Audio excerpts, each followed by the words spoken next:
Bom dia, amigos. Que bom encontrá-los aqui, nesse bom lugar. Eu vou me apresentar. Já estou me acostumando aqui no Ceará a me apresentar. Meu nome é Eliomar, eu trabalho aqui na Igreja Adventista. Então, sou mais um funcionário da Igreja Adventista. Se você conhece alguns aqui, eu vejo alguns amigos de trabalho. A Ruth, né? E o irmão João. Isso. E quero agradecer pelo convite que foi me feito pelo pastor Ítalo. Eu trabalho com o Ministério Jovem da Associação Cearense. Então, o nosso trabalho é auxiliar a igreja aqui em todo o Ceará para a comunicação, a publicidade, os jovens, os desbravadores, os aventureiros e a comunicação. A música também é comigo, mas esse é um desafio pessoal que eu quero abrir o coração para vocês. Se quiserem alguma coisa com música, procure o pastor Danilo, que é o meu colega que trabalhou antes de mim, que é o melhor músico que eu conheço. Então, ele é nosso assessor para isso, vai trabalhar na Igreja Central e vai nos auxiliar com a música. Cumprimentar também os amigos que estão pela internet, pedir perdão pela voz. Estive ontem no acampamento de desbravadores até 1 da manhã, e criança e adolescente não para. Aí a gente, para não parar também, tenta dar uma de jovem e depois sofre.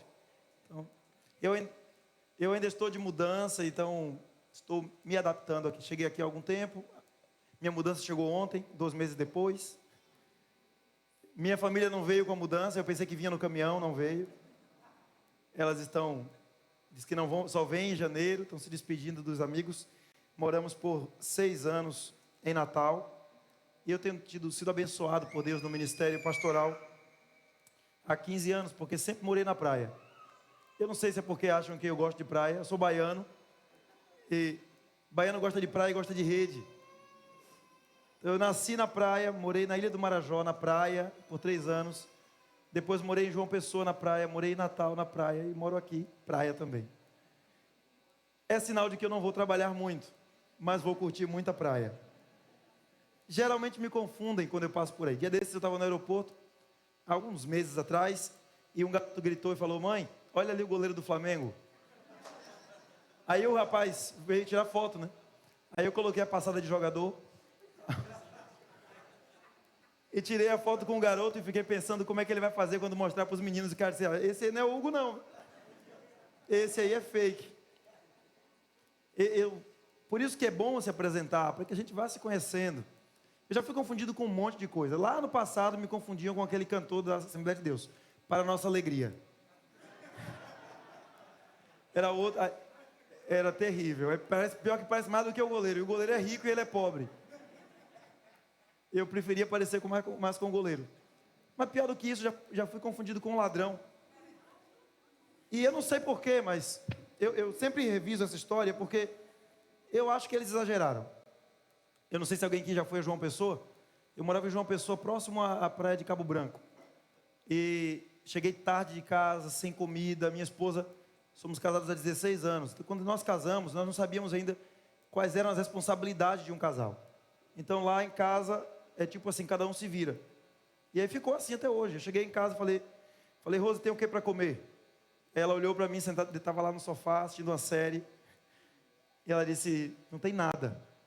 Aí eu fui na geladeira pensando que era eufemismo. Que às vezes o nada é assim, tem um ovo, tem um resto de almoço. Nem sempre nada é nada. As mulheres às vezes não se expressam muito bem. Se você perguntar à sua esposa, ela estiver lá no cantinho: o que é que você tem? Ela fala: não acredite. É alguma coisa. Ela só não quer dizer. Só que nós, homens, conseguimos. Se você perguntar a gente, em algum momento você vê o seu esposo assim, ó. E você perguntar: está pensando em quê? Ele disser: nada. Acredite, é nada mesmo. Só o homem tem a capacidade divina de pensar em nada. A mulher não tem. E vocês deveriam invejar a gente por isso. Porque nós paramos, colocamos o pezinho e desligamos a mente. A mulher nunca está pensando em nada, ela sempre está pensando em alguma coisa. Então, quando eu perguntei nada, eu fui à geladeira e realmente comprovei que daquela vez ela estava sendo uma cristã. Sim, não, não. Era nada. E perguntei: o que é que eu vou fazer, Rose? Eu estou com fome. Ela: desse vai comprar. Lá a gente morava. Esse é o problema de morar perto de restaurantes de fast food. E a gente comia muito no Subway. E um colega meu me ensinou a comer no Subway porque ele é um cara que cuida muito da saúde. Ele gosta do Subway vegetariano, com Coca-Cola. Porque ele disse que mato combina com Coca-Cola, para desgastar. Aí eu falei, então por que você toma Coca-Cola com carne? Ele disse, para desgastar também. E por que você toma Coca-Cola sozinha? Ele, porque é um líquido que me ajuda a ter a necessidade de beber mais água. Então, ele toma com tudo. Eu fui comprar um sanduíche no Subway. Troquei de roupa, cheguei de terno. E quero até agradecer o convite de pregar sem terno, porque terno é caro.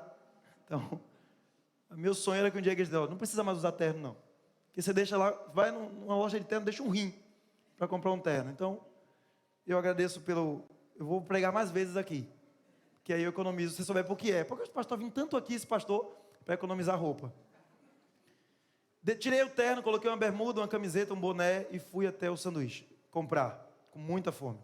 Saí da Avenida Epitácio Pessoa, virei à direita e aí fui caminhando. Quando eu virei, tinha uns 10 metros na frente, 10h30 da noite, tinha uma mulher na minha frente, caminhando. Eu acho que ela percebeu instintivamente que tinha alguém atrás dela, porque a mulher percebe isso, né? E quando ela percebeu, ela olhou sem eu perceber que ela olhou. Que é outra coisa que a mulher consegue fazer, olhar sem você ver que ela olhou. Ela consegue ler a situação. Já nós não, para a gente olhar alguma coisa, tem que virar o pescoço, dar torcicolo. A mulher olha tranquilo. Ela sentiu que tinha alguém atrás. E ela fez assim com a bolsa. E quando ela fez assim com a bolsa, ela olhou de novo e me viu. De boné, camiseta, chinelo havaianas e bermuda. 10h30. E ela começou a andar mais rápido. E quando ela começou a andar mais rápido, eu comecei a andar mais rápido também. Aí ela percebeu e ela começou a correr. Para ajudar ela, eu comecei a correr também. Eu acho que deu um desespero nela tão grande que ela pensou assim, eu vou entrar na primeira porta que tiver aberta. E era a porta do Subway. E ela entrou. E eu entrei atrás. E quando eu entrei, ela foi para a fila. Ela disse, eu já entrei, ela vou comprar o sanduíche. E quando ela foi para a fila, eu fui também, logo atrás dela. Ela começou a pedir, e a menina perguntou, qual é o pão, Senhor? Ela, integral. Ela perguntou para mim, e o pão, Senhor? Integral também. A menina perguntou, qual o queijo? Ela falou, cheddar. Qual o queijo, Senhor? Cheddar. Eu nem gosto de queijo cheddar, mas eu queria fazer igual. E nossos pães foram juntinhos para o forno. Parecia um casal. 30 segundos de forno, que quando você está com fome parece que é 5 minutos. E a menina ficou olhando, a mulher ficou olhando para o forno. E eu vi que ela estava olhando para o forno para não olhar para mim. E aí quando ela estava bem angustiada, para acabar a conversa, eu coloquei no ombro dela. Aí ela se desesperou. Ela, ai meu filho, desculpe, pelo amor de Deus, me perdoe, eu confundi você. Aí eu disse, confundiu com o quê? Ela não quis falar. Medo do processo, né? Eu sou um processo ambulante. Quando eu ando por aí, eu fico só esperando. Só que eu olho a cara primeiro. Se um cara me fechar e for um Fusca, eu deixo ele passar. Se for um Porsche, eu deixo bater. Eu sou dessa direção. E aí ela, meu filho, desculpa, eu tomei um susto e tal. Aí eu disse, minha filha, quero deixar você bem tranquila, de todo o coração. Se fosse eu, no seu lugar, vendo um negão atrás de mim, uma pessoa atrás de mim aqui, 10h30 da noite, com um boné na cabeça, eu também corria de mim. Falei, eu não estou representando bem. Aí a gente riu e o fim da história é que a gente acabou comendo juntos o sanduíche. Eu nem ia comer em casa, eu disse, quer saber, eu vou comer aqui. Comi, batemos um papo. Ela perguntou, você faz o quê? Disse, depois que da conversa, ela disse, o que você faz, meu filho? Eu disse, eu sou pastor. Gente, foi um raio-x. Ela olhou assim.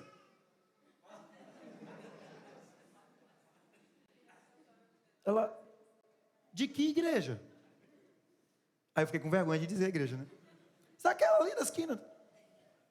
Mas qual? Uma que tem na Praça da Paz, virando assim. Mas qual é o nome? Eu fiquei com medo. Se eu disser que eu sou pastor da igreja, a gente está desse jeito, essa mulher nunca vai na igreja. Mas eu disse, não tinha como me esconder.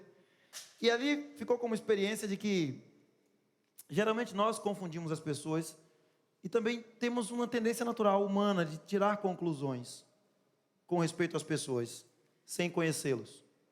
Deixa eu te contar um grande paradoxo do cristianismo, para que você que está se propondo viver a comunidade cristã, você já coloque no seu coração e como um desafio pessoal. É natural que nós, primeiro, devemos conhecer para depois amar. Não é assim? Essa é a sequência natural da vida. Até dizemos que não dá para amar quem você não conhece. Mas o cristianismo propõe para nós um desafio tremendo, que dá um nó na minha cabeça, talvez seja para mim a maior dificuldade do cristianismo. Eu não vejo dificuldade em guardar o sábado, porque é um dia sem trabalhar, uma bênção. É um dia sem trabalhar. Imagina, se o Senhor dissesse assim, olha, 6 dias descansarás e o 7º trabalharás. É melhor. Mas o Senhor disse o contrário. Deus sabe de todas as coisas, para manter o equilíbrio social. Não tenho dificuldade em imaginar que Deus está cuidando com a sua saúde. Não coma isso, não coma aquilo, alimente-se melhor. É Deus cuidando. Eu não tenho dificuldade alguma em entender que Deus separou um homem para uma mulher para um homem. São coisas que você passa tranquilo. Mas quando Deus diz assim, olha, ame primeiro, conheça depois. Isso é difícil. Porque significa que qualquer pessoa, em qualquer circunstância, o meu olhar sobre ela tem que ser um olhar de amor. Ontem foram entregar minha mudança, toda quebrada, como é natural. E aí o cara pegou um trilho, esse trilho de cortina que prende no forro assim do gesso. Aí ele estava assim, torto. Só que ele é bem frágil, não sei se você sabe, ele é bem frágilzinho. Ele não pode torcer, ele estava quebrado. Aí o cara falou assim, só amassou um pouquinho. Eu falei, querido, está quebrado. É igual fazer um exame, a perna está quebrada, e você diz, não, só foi um trinco. Mas você olha uma pessoa, prestador de serviço, e você pensa, eu tenho que amar primeiro, porque Deus espera que eu ame. Então, às vezes o amor é um grande desafio. Ser cristão é amar o desconhecido, e ainda que você não tenha a oportunidade de conhecer, você tem que continuar amando. E ainda que você conheça e tire conclusões corretas de pontos negativos àquela pessoa, referentes àquela pessoa, ainda assim Cristo te propõe amar os vossos inimigos. Esse é um grande desafio. Talvez este é o desafio da modernidade e do cristianismo. Porque nós vivemos um cristianismo de benefícios, quando o cristianismo é muito mais sobre as roupas que você dá do que sobre as roupas que você veste. Eu quero falar com vocês sobre uma história do meu Senhor Jesus Cristo, que está no livro de Lucas, capítulo 7, e que apresenta 3 personagens, que nos trazem essa relação de amor e de vida cristã. E quero parabenizá-los por tirar esse momento da sua semana, para estar aqui na presença de Deus, louvando o Senhor, um louvor fantástico, que nos eleva, que nos aproxima de Deus, abre o nosso coração. Mas a Bíblia também, ela traz lições que é importante levar no coração. Lucas capítulo 7, verso 36. Convidou um dos fariseus para que fosse jantar com ele. Jesus, entrando na casa do fariseu, tomou lugar à mesa. E eis que uma mulher da cidade, pecadora, sabendo que ele estava à mesa na casa do fariseu, levou um vaso de alabastro com unguento. Estando por detrás aos seus pés, chorando, regava-os com suas lágrimas, e os enxugava com seus próprios cabelos, e beijava-lhes os pés, e os ungia com unguento, com o perfume, como você preferir. Ao ver isto, o fariseu que o convidara disse consigo mesmo, se este fora profeta, bem saberia quem e qual é a mulher que lhe tocou, porque é pecadora. Dirigiu-se Jesus ao fariseu e lhe disse, Simão, uma coisa tenho a dizer. Ele respondeu, dize-a, mestre. Eu quero parar um pouco antes da história que Jesus vai contar, porque aí Jesus agora para e ele vai colocar uma estrutura envelope. Ele vai contar uma parábola para ensinar uma verdade para Simão o fariseu. 3 personagens principais na história: Jesus, Simão o fariseu e uma mulher da cidade. Qual era a profissão dela? Qual era a profissão dessa mulher? Como é que a Bíblia identifica essa mulher? Simão é identificado como o fariseu. Então, Simão, o fariseu. Jesus não precisa de apresentação. É o rabi, o mestre. Ele é convidado para participar de um jantar teológico. Esse jantar que os fariseus ofereciam era um jantar para sentar e discutir teologia. Bíblia, Torá. Ali os fariseus se assentavam, todo novo mestre que aparecia na região, eles chamavam para conversar. E ali eles faziam uma espécie de sabatina do STF, para saber se aquele cara era ou não um mestre, se aquela pessoa era ou não um rabi, se ele merecia o título de rabi. E Jesus estava muito famoso nessa época, muita gente seguindo ele. Então o fariseu Simão convida Jesus de boa vontade, para dizer, vamos dar uma oportunidade para esse rapaz? Vamos ouvi-lo? Porque ele não veio de escola nenhuma dos fariseus. Haviam duas escolas principais dos fariseus, e ele não veio de nenhuma das escolas. Ele simplesmente nasceu numa vila obscura, com 12 anos, impressionou os doutores na frente do templo, com 30 anos iniciou um ministério andarilho, e convidou 12 homens, na nossa linguagem, 12 sem futuro, e agora começou a pregar, e a multidão ia para onde ele estava. Nós pregadores hoje, que somos fracos, nós precisamos de um ambiente com ar-condicionado, cadeira, microfone, toda uma estrutura para convencer alguns, dentre a multidão, para vir ouvir a palavra. Já pensou como era João Batista e como era Jesus? Eles iam para o deserto. João Batista dizia assim, olha, eu vou pregar no deserto, quer me ouvir, vai para lá. E lá as pessoas iam, Jesus ia pregar, e Jesus fazia sermões longos, as pessoas se assentavam. Então um sermão de Cristo foi tão longo que ele disse assim, arruma uma coisa para esse povo comer. Que a palavra demorou. Jesus era famoso, era conhecido, mas não era reconhecido socialmente como um rabi. Os fariseus deram uma chance. Jesus não precisava de apresentação, ele foi mais um dos convidados. Simão, fariseu, ele é o dono da casa e ele é um fariseu. Na sua mente hoje, quando você pensa, ouve a palavra fariseu, você acha que é algo bom ou algo ruim? Sinceramente, bom ou ruim? Ruim. Nós colocamos fariseu como uma pessoa ruim, que está preocupado mais com a forma do que com o conteúdo, alguém que prejudica o evangelho. Mas os fariseus não são, em essência, pessoas ruins. Eles eram zelosos da palavra. Então, todo fariseu dos fariseus, como Paulo se identifica, era alguém que conhecia e vivia a palavra ao extremo.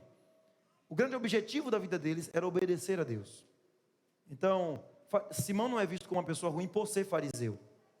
Existem na Bíblia exemplos de bons fariseus. O curioso é que nós temos um jantar de gala, jantar especial, para pessoas especiais, convidadas. Como é que eram os jantares daquela época? Havia um salão, uma mesa sem cadeiras. Então, venha comigo para a Palestina do século I. Uma mesa baixinha, sem cadeiras e comprida. Os convidados sentavam em alguma espécie de almofada ou puff, ou alguns até no chão. E engraçado que os que sentavam no chão era para demonstrar humildade. E eles sentavam no chão, colocavam os 2 pés para trás e debruçavam o cotovelo na mesa. Então é assim que funcionavam os banquetes. Algumas gravuras e pinturas da antiguidade vão te mostrar isso. Os sábios reclinados e os pés para trás. Fui eu, meu Deus, quebrei? Não, né? Acaso sou eu, mestre? Voltando. Quando eles estão ali, todos se assentavam à mesa, pezinhos para trás, comida ia chegando, mas antes de entrar, havia um garoto de 7 ou 8 anos que lavava os pés dos convidados. Tirava a sandália, lavava os pés, para que eles pudessem assentar à mesa com os pés limpos. Então, pés e mãos lavados. O dono da casa, o anfitrião, dava um beijo em cada convidado. Então, ele dava um beijo de saudação. Então, um beijo de um lado, um beijo do outro. Então, graças a Deus que esse costume ficou lá, né? Porque senão, se eu fosse convidar para a sua casa aí, eu ia rejeitar o beijo. Com esses costumes rituais, as pessoas se assentavam. Pergunta. 3 personagens. Um era o dono da casa, o outro era o convidado. E a mulher, qual era a profissão? Já descobriu? Pecadora. Pastor, mas pecar é profissão? Veja. Se perguntassem àquela mulher, que era de Betânia, e há uma discussão de quem era aquela mulher, se Maria Madalena, se outra Maria, isso não é relevante para o nosso contexto aqui. Se perguntasse a ela, o que é que você faz de manhã, quando acorda? Eu peco. E meio-dia, peco de novo. E no final do dia, peco também. E de madrugada, assim, pelas vielas da cidade, aí é que eu peco mesmo. Minha profissão é pecar. Esse termo, uma mulher pecadora, ela traz claramente a informação de que ela trabalhava com prostituição. Esse era o trabalho dela. Mulher pecadora. Quando levam uma outra mulher pecadora, que dizem é a mesma, mas eu não quero afirmar aqui. Mestre, essa mulher é pecadora, foi apanhada em adultério. Essa mulher pecadora que vivia pecando na cidade. Tem uma tradução que é interessante. Uma mulher que vivia pecando na cidade. Eu acho mais próximo do original, do texto grego. Uma mulher que vivia pecando na cidade, entra para um jantar especial. Como? Já viu aquela frase, os pobres sempre tereis convosco? Está na Bíblia também. O jantar do fariseu era um evento público, um evento aberto. Todos podiam entrar para acompanhar a discussão. E olha que curioso, comer das migalhas que caíam da mesa dos seus senhores.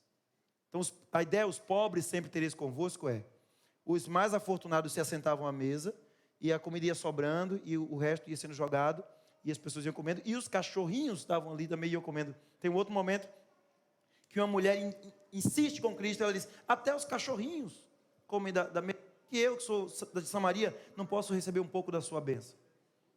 Então, nesse cenário da Palestina do século I, nós temos uma mulher que podia entrar, porque ela era pobre, desvalida, mas ela tinha direito a entrar. Curioso é que o jantar discorre normalmente.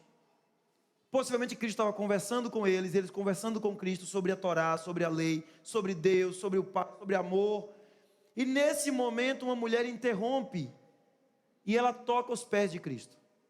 Você entende visualmente como que ela consegue chegar aos pés do Senhor agora? Deu para entender? Ela chega e ela começa a chorar. Ela chora, as lágrimas eram tantas que molham os pés do Senhor. E aí ela tira do meio dos seios aqui um colar que tinha um vasinho que era o perfume. Uma vez eu vi uma ilustração dessa história e eu achei muito engraçado. Falta de contexto, porque a mulher entrou com um vaso desse tamanho na cabeça para lavar os pés de Cristo. Parecia a baiana do acarajé. Não é assim. Esse perfume era um perfume caro que as prostitutas usavam entre um serviço e outro para atrair o cliente. Então era o material de trabalho dela, em que ela usava para a higiene e deixava o saquetel, o jarrinho pequenininho assim entre os seios. Caríssimo esse perfume. A Bíblia diz que ela começa a chorar, e como se estivesse agradecendo a Cristo por um encontro anterior àquele. E depois no final da história você vê que Cristo de fato havia encontrado com ela. Chega uma hora que o amor é tanto que ela abre o perfume e ela derrama aos pés de Cristo. Todo. Eu acho que ela colocou e derramou completamente. Naquele momento, a Bíblia diz que Simão, o fariseu, ele fica envergonhado pelas pessoas que ele convidou. Porque ele que fez a propaganda. Tem uma outra parte que identifica Simão como um que foi leproso. Simão também tinha sido abençoado por Deus. E ele convidou as pessoas para ver. Venham, eu acredito que ele é um mestre. Eu acho que a gente pode dar um pouco de moral para ele. Ele tem o que ensinar para nós. Eu sei que ele não foi dos bancos das faculdades aqui, nossa, mas ele tem alguma coisa de bom. Eu não sei se ele é o Messias, mas vale a pena ouvi-lo. Mas na hora que Jesus permite que aquela mulher o toque, todas as expectativas de Simão sobre as conclusões que ele tirou sobre Cristo, elas se desvanecem. E ele pensa no seu coração, ele não é o mestre. A Bíblia é bem clara. Simão pensou no coração. Ao ver isto, o fariseu disse consigo mesmo: ele não é um profeta.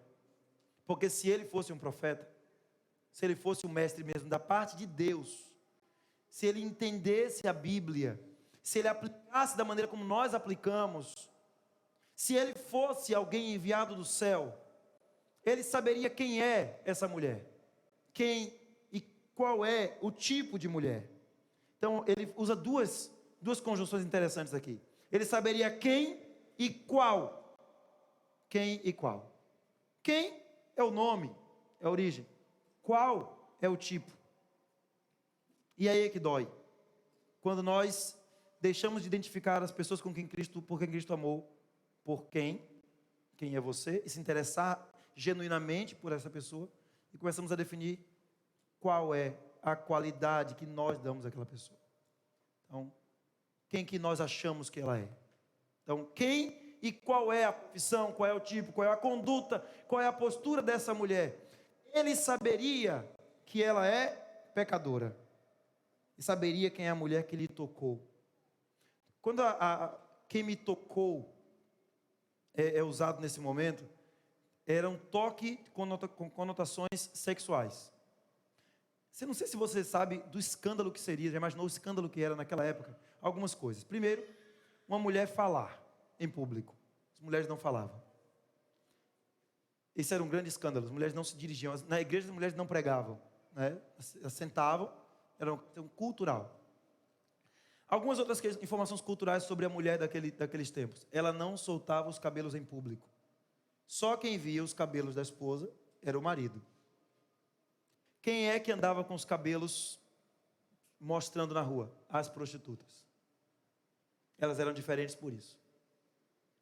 Então, mostrar o cabelo era como mostrar as partes íntimas. Porque era a atração, o atavio da mulher eram os cabelos. Então aquela mulher, quando solta e mostra os cabelos em público para secar os pés de Cristo, ela está fazendo algo muito ofensivo. Ela pediu para morrer num jantar de fariseus. E quando ela toca os pés de um homem que não é o seu marido, ela é outro problema grave. Mas você quer ver o pior? Quando ela coloca os lábios nos pés de um homem. Foram atitudes ofensivas à religião daquela época. E Cristo, como judeu, sabia disso. Muito cuidado, para em nome de Cristo, não machucar as pessoas com preconceitos da sua época. Porque há coisas que nós entendemos hoje como muito importantes, mas que não eram importantes no passado, ou coisas que hoje são muito importantes e não serão importantes no futuro. É necessário para o Evangelho fazer uma decantação, para que caia Cristo puro diante de nós e possamos obedecê-lo com coração sincero, porque todos nós somos afetados pela cultura dominante. Quando Cristo vê aquela cena, permite, Simão o fariseu diz: ele não é um mestre. Saberia quem é? Aí, então Cristo história. E quando Cristo entra na história, ele entra para valer. Quando ele entra na história da sua vida, ele entra para resolver. Com Cristo, até a carne decomposta se reconstitui e o corpo se levanta. Ele não entra para perder uma batalha. Então, se ele entrou na sua vida, se ele começou a entrar na sua vida e na sua família, ele entrou para a vitória. Ele entrou para ganhar. Então, se foi derrota até hoje, entenda, agora é com Cristo a vitória em nome de Cristo. Ele sabe disso. Ele entra para valer na história e ele diz: Simão, eu tenho uma coisa para te dizer. Então ele respondeu, foi quando paramos a história. Ele respondeu, o que ele respondeu aí? Vê na sua Bíblia, verso 40. Ele respondeu o quê? Dizia, mestre. É assim que está no seu texto aí? Mas o que Simão pensou no coração? Ele não é um mestre. E quando Jesus falou: eu quero falar com você, dos lábios saiu: fale, mestre. Olha que desespero. Olha aqui que situação desesperadora. Este povo honra-me com os lábios, mas o coração está longe de mim. No coração, Jesus não é um mestre, mas nos lábios, diga, mestre. Estou aqui, sou seu servo. Quero te ouvir. Mas não entra no meu coração não, porque meu coração é meu. Eu é que mando. Eu até gosto de frequentar, louvar, mas na hora de entrar mesmo na minha vida, não. Aqui quem manda sou eu. Aqui quem manda sou eu. Simão. Jesus contou uma história. Jesus usou uma história, eu não vou dizer que ele copiou, Deus me livre. Mas Jesus conta uma história muito parecida com o método socrático de indução de pensamento, que dá origem a ensinos como a pedagogia. Certo credor tinha 2 devedores. Um lhe devia 500 denários e o outro 50. Não tendo com o que pagar, perdoou. Qual você acha que lhe amará mais?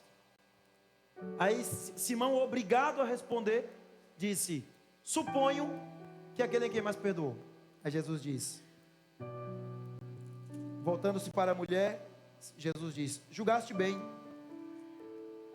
Então Jesus olha para a mulher e diz a Simão: Simão, está vendo essa mulher? Eu entrei em tua casa e não me deste água para os pés. Você foi mal educado, Simão. Esta regou meus pés com lágrimas, enxugou com seus cabelos. Simão, você não me beijou no rosto, como devia ter feito. Eu entrei e você não me tratou como os demais aqui. Você me trouxe para me questionar. Você me recebeu em sua casa para me colocar à prova, para saber se eu posso entrar na sua vida, para saber se eu de fato posso mandar em você. Você me colocou aqui, Simão, talvez para me constranger. Você até queria que eu estivesse aqui porque eu sou famoso, e é legal estar comigo aqui na sua mesa, porque enriqueceu seu jantar. Simão, você quis colar o seu arroba no meu, para ganhar mais seguidores, mas você não me recebeu como deveria. Você não me beijou os outros convidados de honra. Você não lavou os meus pés. Simão, essa mulher, desde que eu entrei, ela não cessa de me beijar os pés, e olha o risco que ela está correndo. Simão, você não colocou óleo na minha cabeça, como um símbolo da minha importância. Mas essa mulher, Simão, pegou o perfume mais valioso que ela tinha e derramou aos meus pés. Sabe, Simão, eu tenho que te dizer uma coisa: perdoados lhe são os seus muitos pecados, porque ela muito amou. Mas aquele a quem pouco se perdoa, pouco ama. Então ele está dizendo: quem sente que precisa de pouco perdão, vai me amar menos. Quem sente que tem muito valor em si mesmo, quem sente que a sua força é suficiente, quem sente que o seu talento é suficiente, quem sente que o seu dinheiro é suficiente, quem sente que pode resolver tudo sozinho, precisa pouco de mim, vai experimentar pouco do meu amor e vai me amar muito menos. Ah, Simão, mas quem sabe o que seria se não fosse eu e sua vida? Simão, essa mulher sabe o que seria da vida dela se não fosse eu. Ela foi perdoada, Simão. E quem muito é perdoado, muito ama. Então disse a mulher: perdoados são os teus pecados. Os que estavam consigo na mesa começaram a dizer entre si: quem é este que até perdoa pecados? Até aquele momento, Jesus era aquele que conhecia de teologia, conhecia de Bíblia, conhecia de cultura talvez, mas agora diferencia Cristo de nós. Ele não é aquele que está aqui para matar a sua curiosidade, ou para te emocionar com o louvor. Quem é este que até perdoa pecados? O ensino sobre pecado é um ensino impopular.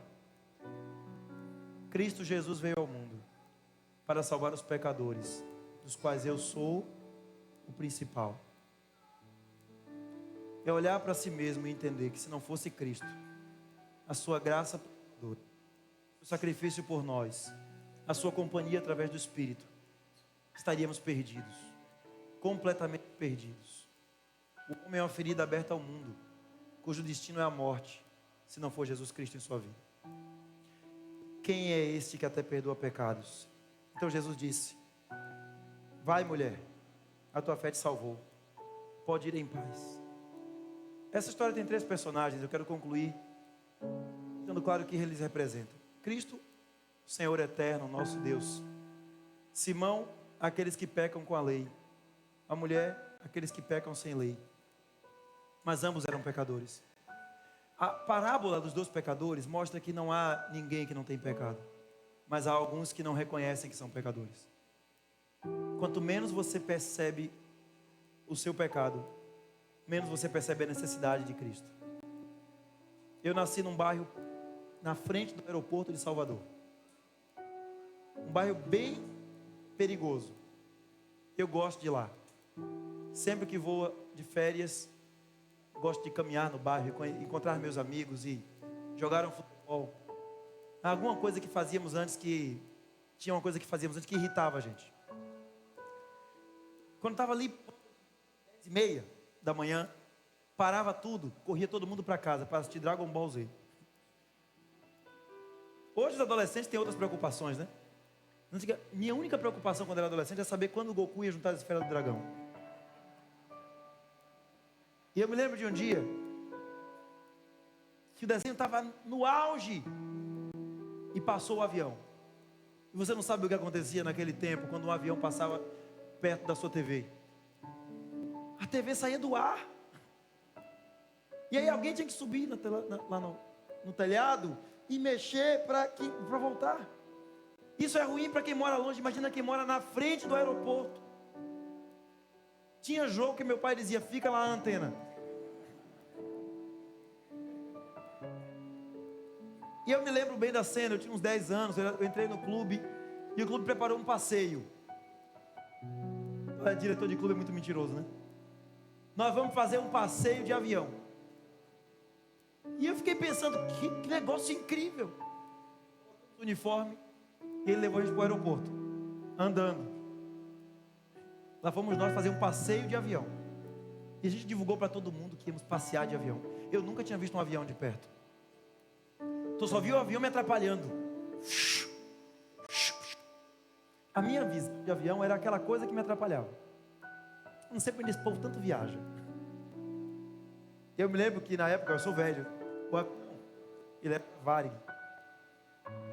E eu cheguei, e quando a gente foi do avião, quanto mais a gente se aproximava, o coração batia mais forte, porque o avião ficava maior. E quanto mais perto eu chegava, e eu fiquei impressionado com as turbinas, que coisa incrível. Entramos no avião, o comandante do avião entrou, e eu não acreditei. Eu disse: vamos passear de avião. Sabe o que o avião fez? Era um projeto da prefeitura. Eles ligaram o avião, deram boas-vindas às crianças, deram uma volta no pátio e voltou. Ele não decolou, mas valeu a experiência. Eu gosto tanto de avião que até hoje, quando eu tenho que fazer um voo, se tiver 5 escalas, eu faço só. E eu tenho uma noção sobre o avião que eu levo para a minha vida espiritual. Quanto mais longe de Deus você estiver, menor Ele é para você. Quanto mais você se aproxima de Deus, Ele vai ficando maior, maior, maior. Quanto mais longe da Bíblia, o seu acho significa muito. Quanto mais perto da palavra, aquilo que você acha pouco importa. Importa o que Deus diz. Aquela mulher se aproximou de Cristo, e Cristo era grande para ela. Eu quero fazer um convite a você. Só há segurança nessa vida perto de Cristo.